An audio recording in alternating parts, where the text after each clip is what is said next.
kailangan ng patabaan ng patabaan. Hindi mo kailangan bombahin ng bombahin.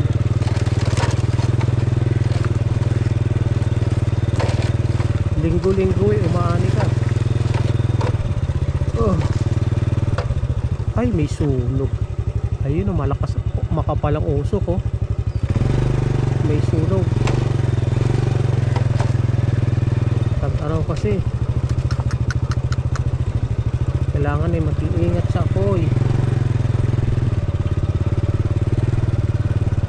Ay, malapit na tayo sa ilog. Ito lupang to, binebenta to. Binebenta, kaso lang hinukay na ng hinukay.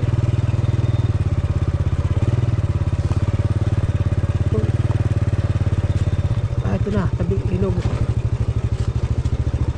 Yan, nasa ilog na tayo. Yan, ito lupa na to, binebenta. Kalahating milyon. Ewan ko lang ngayon kung binebenta pa nila.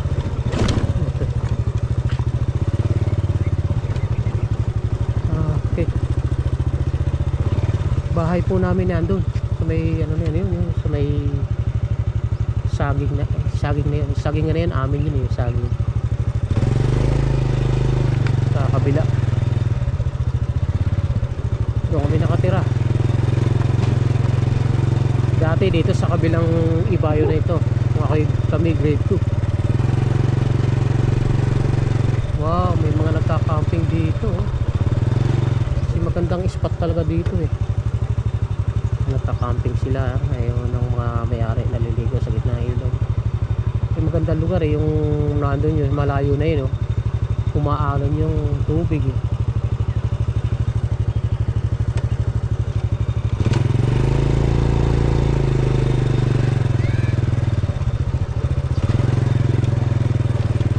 Mayo, Hunyo, panahon ng kamatsil ito mamumuo na yan. Masarap magandang lugar. Tumitik kami mga naliligo.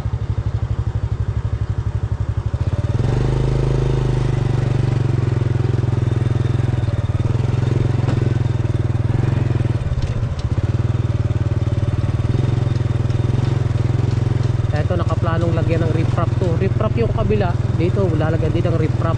Pero ihuhuli na to. Ihuhuli na to riprap na to. Marami ng bahay dito. Dati labahan lang namin to. Wala pang mga bahay dyan. Wala pang bahay dyan. Diyan kami naglalaba. Ngayon marami ng bahay. Ito yung pinaka main road. Hindi tayo dumaan dyan kanina.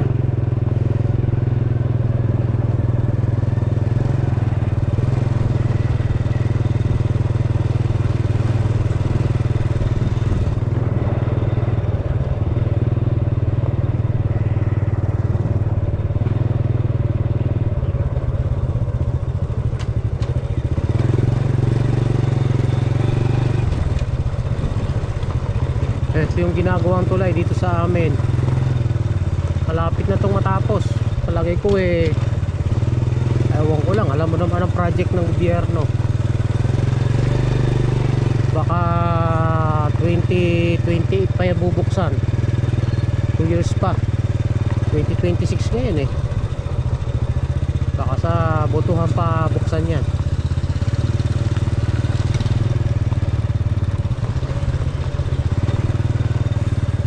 Gawa yan, napakaginawa na sa amin. Hindi na kami iikot ng pagkalayo-layong papunta ng DRT.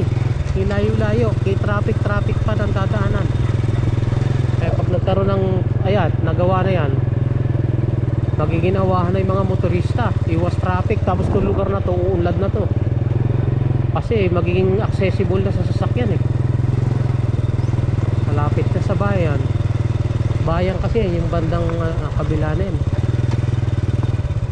Diyan kami nakatira sa kabila bayan. Ayun, may sunog na bandang partida yun. Tulong yan to.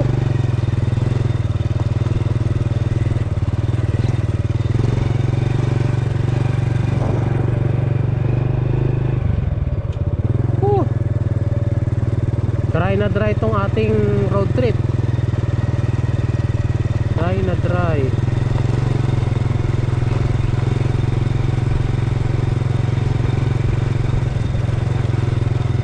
Dito na ako dadaan papuntang sa kabilang bayan at ako maniningil. Yan po hanap buhay ko maningil, maningil, maningil.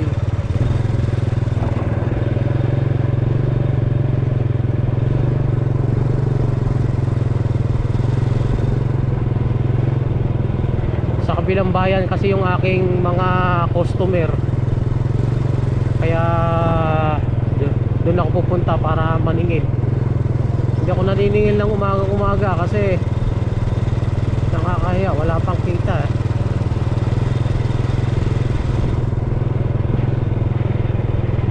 Pilipinong Bombay po tayo. Pilipino pero ang trabaho Bombay. Para-paraan lang yan para kumita. Kailangan lang sa pagbubumbay ikaw matiisin. Hindi ka madaling mabad trip sa mga hindi nagbabayad at hindi naguhulog na customer. Hahabaan mo yung PC mo. Pagka hindi marami kang kaaway. Kaya mahirap din magpa-Bombay.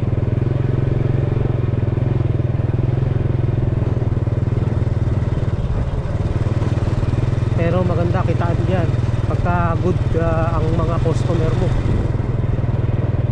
Technique lang dyan, huwag ka muna magpapautang ng malaki. Maliit lang, susubukin mo muna yung tao kung ang ugali niya responsible sa utang. Pagka ang tao na yun responsible sa utang, pwede mong bigyan ng malaki yan.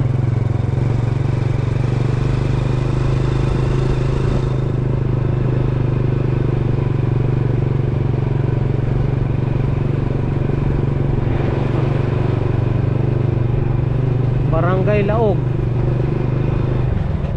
Dito po ako nag-aaral ng grade 2. Malaki rin alaala ko rito sa Barangay Laog na ito Sakop pa po ito ng Angat, Bulacan.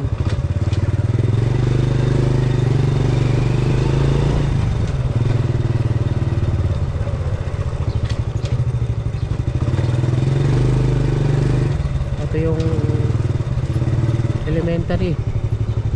Nandyan Cornel Vicente El Salvador. Yan ako nag-aaral ng grade 2.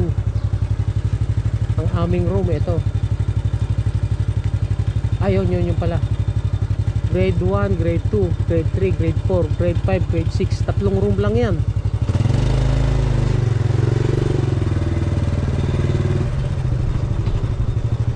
Dalawang grade, isang teacher. Nakakalimutan ko na yung pangalan ng teacher ko dyan. Sa Tagaldan 1986,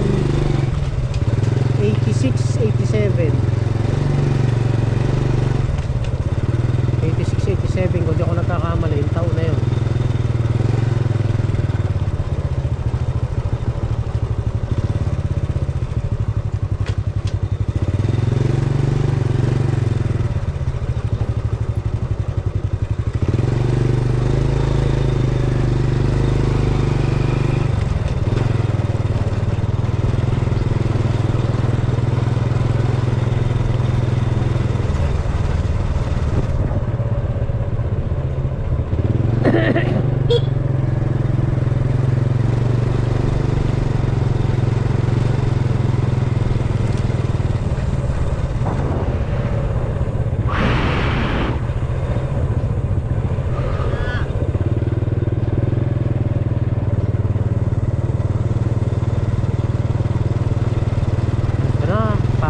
Dito lagyan ng hamster.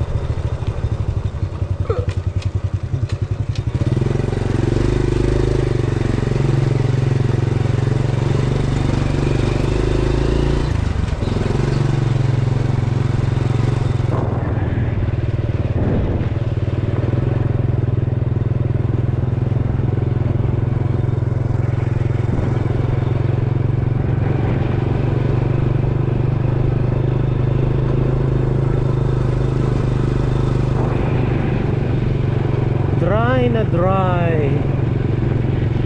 Pag-araw eh.